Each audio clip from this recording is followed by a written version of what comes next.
Mga nakalaylay na kable pinapatanggal na ng lokal na pamahalaan ng Dagupan City. Makibalita tayo live kay Russell Simorio. Russell. Diyan pag-aaralan ng Sangguniang Panlungsod ang ipapataw na multa sa mga telco company na nagmamay-ari ng mga nakalaylay na kable sa kalsada.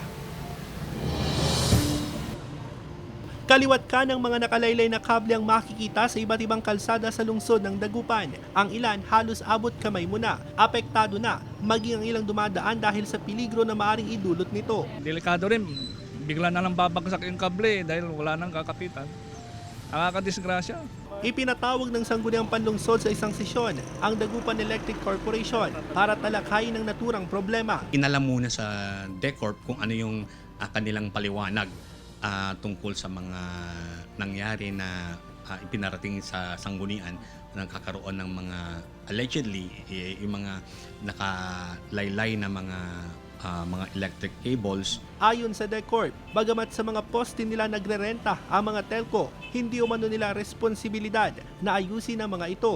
Pero nangako sila na makikipag-ugnayan sila sa mga telco company. We will try to send a communication to all telecoms to fix yung kanilang attachments. Especially yung mga non-compliant attachments nila.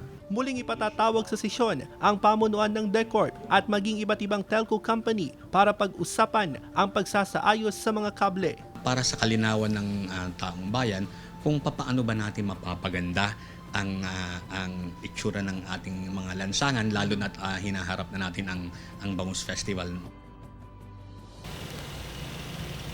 Diyan sa Lunes, muli magsasagawa ng sesyon ng Sangguniang Panlungsod. Ayon naman sa DECORP, hindi nila papayagan na muling magkabit ng kable ang mga telco company hanggat hindi pa nila natatanggal o naisasaayos ang mga nakalaylay na kable. Balik sa'yo, Joel.